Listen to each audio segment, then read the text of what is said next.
아니 저는 확신합니다. 뭔지도 잘 모를 거예요. 그 사람 머릿속에 뭐가 들었는지 저는 모르겠습니다. 가봅니까? 제 목표는 1등하는 겁니다. 다 돌려드리겠습니다. 박력이 넘치시는데.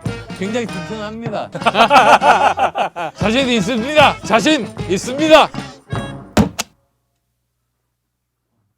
천재 기업인 출신, 아름다운 양보의 주인공, IT의 상징 안철수 의원님 모셨습니다. 어서 오세요. 네, 감사합니다. 잘 지내셨어요? 예, 잘 지내셨죠? 지난주에도 뵀는데 저희 항상 분장실에서만 봐요. 우리가 분장실 동기예요. 시작하기 전에 저희 제작진이 이 손가락 검사를 좀 해야 된다고. 왜요? 오늘 뭐 적으신 거 없습니까? 예. 아니 사실 그때 그 광화문 앞에서 출마 선언을 하는 그때 중요하지 않습니까? 신뢰를 범하지 않기 위해서 그렇게 적어놨는데 다 많은 사람들이 보신 겁니다. 손바닥 한번 줘보십시오. 예. 샅샅이 한번 제가 오늘 검증을 이쪽 보시고 예. 네네 깨끗하십니다. 예, 없습니다. 보통 안 적습니다.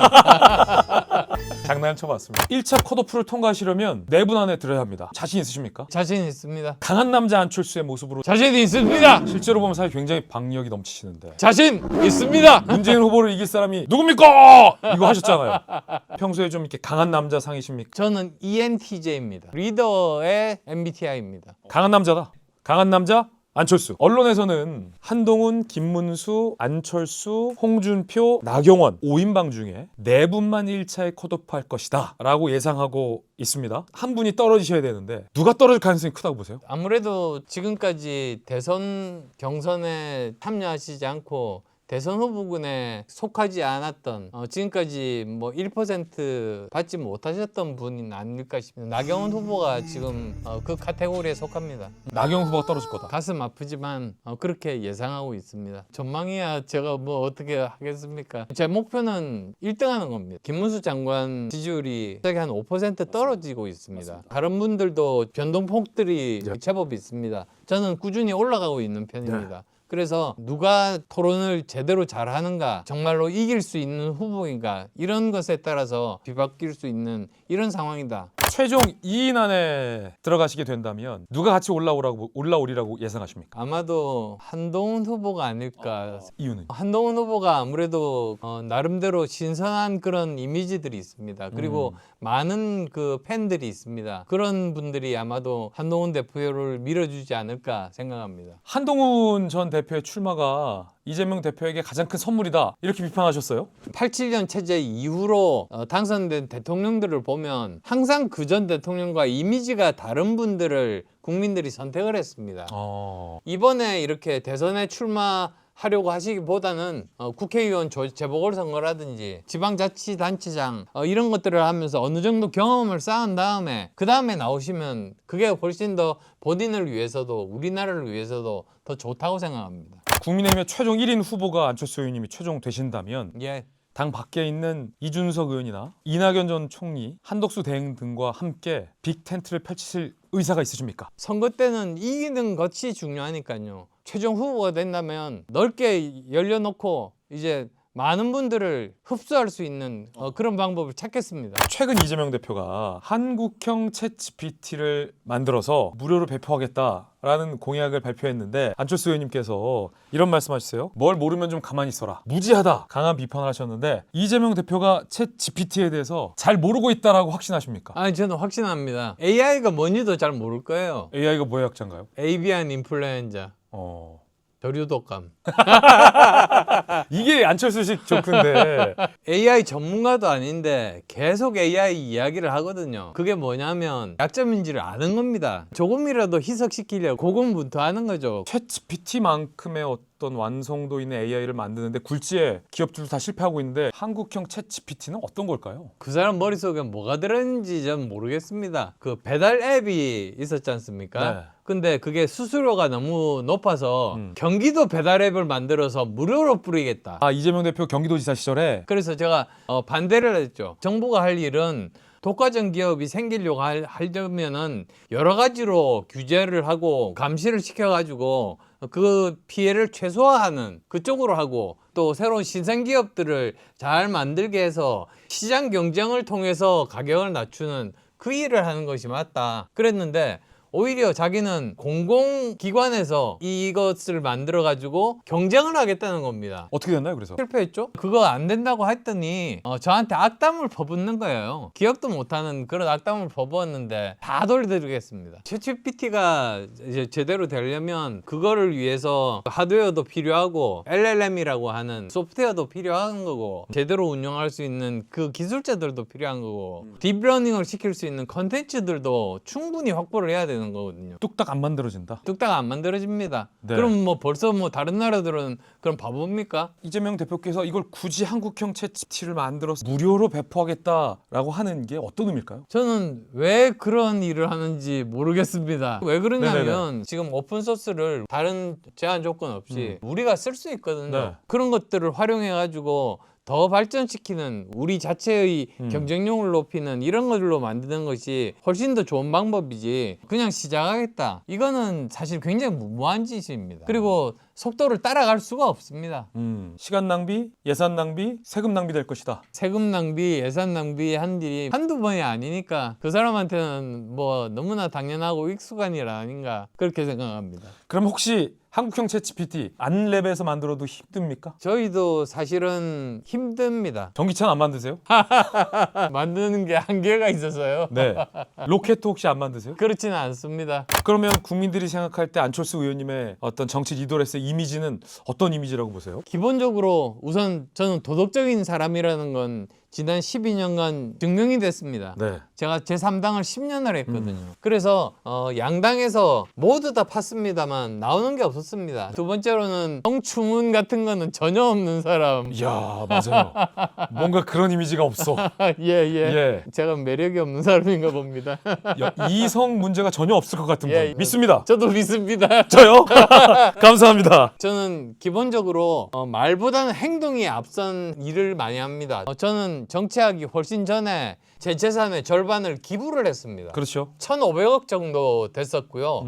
그걸로 뭘 했느냐? 문재인 대통령 때 그 원전에 대해서 연구비를 끊었지 않습니까? 탈원전 때. 예, 그거를 보고 있을 수가 없어서 카이스트에 있는 원자력 공학과에 SMR이라고 작은 모듈형 원전이 예. 있습니다. 그게 이제 미래에 굉장히 각광을 받을 겁니다. 그 연구비를 전부 다 댔습니다. 1,500억으로. 지금도 이제 연구가 끊이지 않고 계속되고 있는 거죠. 네. 그런 일들을 했고 2020년 때 코로나 사태 때 자원봉사했습니다. 헌신적인 예. 이미지. 그래서 저는 제대로 했던 그런 사람이고요. 굉장히 빠르게 세상이 변하지 않습니까? 근데 이럴 때는 정말로 필요한 리더는 과거를 다루는 법률가가 아닙니다. 미래를 다루는 사람이 두 사람이 있는데요. 한 사람은 과학자고 또 한 사람은 경영자입니다. 근데 저는 둘 다 한 사람입니다. 우리나라의 미래를 제대로 이렇게 만들어 나가는 데는 정말 자신 있다는 말씀드립니다. 말씀하신 것처럼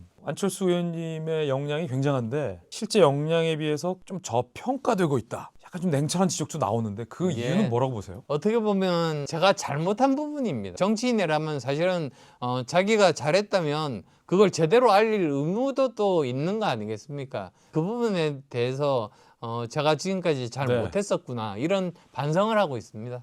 안철수 의원님의 강점을 꼽으라면 중도층의 지지를 받는 정치인, 특히 지금 현재 좌우로 갈려져 있고 여당 지지자들도 양쪽으로 갈라져 있잖아요. 안철수 의원님께서 국민을 좀 통합할 방법이 중앙일보하고 갤럽하고 같이 여론조사를 했는데 20, 30대에서 이재명 후보와 우리 쪽의 후보 7명을 1대1로 비교를 했더니 20, 30대 모두 다 이재명 후보를 이겼고 30대 같으면 50대 31로 이겼습니다. 이미 숫자로 다 증명이 돼 있고요. 네. 문재인 대통령 때부터 시작해가지고 국민을 반으로 나눈 겁니다. 저는 정치권부터 해야 된다고 그렇게 믿고 있습니다. 정치권에서 먼저 여야정 협의회를 거쳐가지고 여러 가지 정책에 대해서 협의를 하는 겁니다. 그리고 설득을 하는 겁니다. 좋은 그 벤치마크 중에 하나가 오바마 대통령 2기 후반기가 우리에게 굉장히 시사하는 바가 큽니다. 그때는 어땠냐면 상원과 하원이 다 공화당이 주였거든요. 야당 의원들을 백악관으로 초청을 해가지고 치열하게 설득을 하고 하면서 결국은 전국의 주도권을 잡고 명예롭게 은퇴를 했어요. 우리는 그걸 벤치마크할 필요가 있다. 저는 그렇게 생각합니다. 박근혜 전 대통령 탄핵 직후에 열렸던 지난 조기 대선에서 안철수 후보님이 받으신 득표율과 홍준표 당시 후보가 받은 득표를 합치면 문재인 당시 후보가 받은 득표보다 훨씬 많았습니다. 그렇습니다. 왜 단일화 안 했습니까? 단일화 제안을 했었습니다. 누가 누구에게요? 제가 그쪽에 했습니다. 홍준표 시장에게? 예, 두 루트를 통해서 했는데 결국은 성사되지 못한 게 참 지금도 안타깝습니다. 왜 성사하지 못했나요? 그때 단일화 했으면 이겼을 텐데요. 개인적인 공격이 될 수도 있기 때문에 자세한 말씀은 드리기가 힘든데 홍 후보 나름대로의 대선에 나왔던 이유가 제가 나왔던 이유와 좀 달랐다. 이 정도 말씀드리겠습니다. 참여하게 된 목적이 달라서 단일화를 유지 못했다. 그때 당시 골든크로스가 있었던 거 기억하시죠? 당시 문재인 후보와 TV 토론회 때 MB 아바타입니까? 안 후보님께서 물어보셨던 질문이 그때는 알려지지 않았지만 나중 가서 보니까 이게 문재인 캠프의 드루킹 댓글 조작 사건의 증거를 한참 전에 안철수 캠프에서 포착해서 질문했던 거였더라고요. 맞습니까? 맞습니다. 이걸 모르시는 분들이 많아요. 사람들이 착각하는 것 중에 하나가 제가 TV 토론에서 그 말을 해가지고 지지율이 떨어졌다고 착각하시는데요. 그렇지가 않았습니다. 드루킹이 먼저 동작을 해가지고 제 지지율이 떨어지게 만들었습니다. MB 아바타 이런 댓글을 드루킹이 달았다는 거군요. 예, 그렇습니다. 항의 차원에서 그때 이야기를 한 겁니다. 김경수는 유죄 판결을 받고 감옥형을 살았습니다만 김경수한테 그러면 과연 누가 지시를 했는가? 저는 위선도 수사를 해야 된다고 봅니다. 안철수 캠프에서는 그걸 어떻게 조직적인 댓글 조작으로 사전에 캐치했던 건가요? 저희 의원들 중에 주민들로부터 듣는 사람들이 한두 사람이 아니었습니다. 제보가 있었군요. 네, 그렇습니다. 야당이 헌재 탄핵 심리에서 내란죄를 철회했었죠. 많은 전문가들의 지적과 비판도 있었는데 당시 이제 안철수 의원님의 인터뷰가 화제가 됐었습니다. 야당이 이렇게 내란죄를 뺄 거였으면 나는 국회에서 탄핵 표결에 찬성을 안 했을 것이다 라고 말씀하셨어요. 이 야당의 내란죄 철회에 대한 강한 질타로 해석이 됐는데 지금도 그 말씀은 유효합니까? 예, 그렇습니다. 국회에서 통과된 그 안이 있으면 그걸 그대로 헌재에다가 제출을 해야죠. 헌재에서 거기서 보고 내란죄가 이 헌법 사항은 아니고 형법 사항이니까 적합하지 않다고 빼는 거는 헌재에서 하는 겁니다. 국회에서 하는 게 아닙니다. 근데 이걸 마음대로 바꾼 것에 대해서는 저는 문제 제기를 그래서 한 겁니다. 당시 이제 탄핵 찬성 표결을 한 것에 대해서 좀 후회를 하시거나 혹은 다시 돌아간다면 좀 다른 선택을 할 것 같다라는 여지도 좀 있으십니까? 그렇지는 않습니다. 그렇지 않습니까? 네, 그 당시에 명백하게 헌법 조항에 위배되는 사항들이 몇 개 있었습니다. 그래서 저는 제 소신을 가지고 국회의원으로서 헌법에 반대가 되면 대통령도 예외일 수는 없다. 그런 그 헌정수호의 마음으로 그렇게 탄핵에 찬성했습니다. 내가 대통령이 되면 누굴 총리로 쓰고 싶으신가요? 링컨의 팀 오브 라이벌스라는 게 있습니다. 링컨 대통령이 경선에서 치열하게 붙었던 정말 싸우기도 했던 사람들을 대통령이 된 다음에 대부분 장관으로 고용한 겁니다. 그 모델을 꿈꿉니다. 경선에서 여러 후보들이 경쟁을 하고 있습니다만 정말 여러 분야에서 능력 있는 분들이 굉장히 많으시거든요. 이런 분들을 전부 손잡고 함께 내각을 꾸리고 싶은 생각입니다. 대통령이 되시면 해결해야 할 난제가 많습니다. 가장 먼저 미국과의 이 통상 문제, 트럼프 대통령을 상대해야 되는 게 굉장히 초고난도인데 보관이 있으십니까? 트럼프 대통령과 이미 안면을 익혔습니다. 아는 사이입니까? 처음 당선되셨을 때 같은 테이블에서 만났습니다. 예. 그래서 제가 워튼스쿨 출신이라고 하니까 예. 갑자기 막 껄껄껄껄 웃으시면서 저 워튼스쿨 출신은 다 천재야 이렇게 말씀을 하시는 겁니다. 근데 그게 제 칭찬이 아니고 본인 말씀이죠. 같은 학교 나오신 거예요, 그러면? 예, 같은 학교 나왔습니다. 한국에서는 그 학맥을 생각보다 그렇게 중요하게 생각하지 않는데요. 미국은 학맥을 정말로 중요하게 생각하잖아요. 그래서 트럼프 대통령은 워튼스쿨 학부를 나왔고 저는 MBA를 나왔습니다. 트럼프 대통령의 자녀들은 또 MBA를 나왔습니다. 그 집안이 사실은 워튼스쿨 집안입니다. 그런 면에서 굉장히 유리하고 또 일론 머스크 같은 경우는 제가 또 펜실베니아 공대 출신입니다. 맞네요, 의원님. 예, 그러니까 얼마든지 우리나라를 위해서 쓸 수 있다 이런 생각을 하고 있고요. 지난번에 이명박 대통령 만나서 말씀을 드렸더니 정말 우리나라를 위해서 굉장히 좋은 자산이다. 그거 정말로 잘 활용하라 이런 조언을 들었습니다. 안철수 의원님도 사실 영어 잘하시는데 국민들이 잘 모르시거든요. 영어로 한마디만 트럼프 대통령에게. 제가 결정적인 단점이 뭐냐면 부산 사투리가 섞인 영어를 합니다. 괜찮습니다. Mr. President, Nice to meeting you. I'd like to have some conversation with you regarding tariff. 정말 짧게 하셨네요. 안철수에게 선거란? 마라톤입니다. 동아 마라톤 완주하셨잖아요. 최근에 동아 마라톤 완주했습니다. 왜 선거가 마라톤이라고 보십니까? 마라톤이 또 인생과 같더라고요. 처음에는 하늘이 맑습니다. 가다 보면 갑자기 막 정말 굉장히 기후가 나빠집니다. 또 어떨 때는 컨디션이 좋은데 가다 보면 갑자기 다리에서 쥐가 나고 굉장히 힘든 때도 옵니다.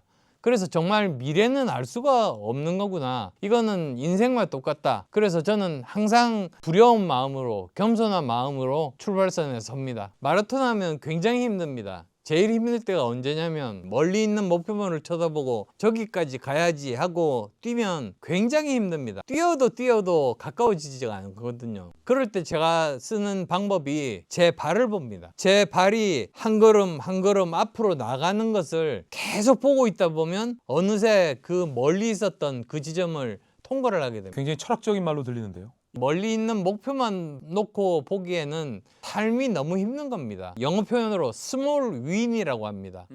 한 걸음 한 걸음 디디면서 조금씩 그게 모여서 결국은 성공하게 만듭니다. 힘드시지 않으세요? 힘들죠. 저는 러너스 하이가 없더라고요. 그래서 처음부터 끝까지 힘듭니다. 그냥 계속 힘들다는 예, 말씀이시군요. 계속 힘들기만 합니다. 고통을 좀 즐기십니까? 그렇지 않습니다. 주민분이 저에게 제보를 해주셨는데 안철수 의원님의 요 종아리 장단지 보기와 다르다.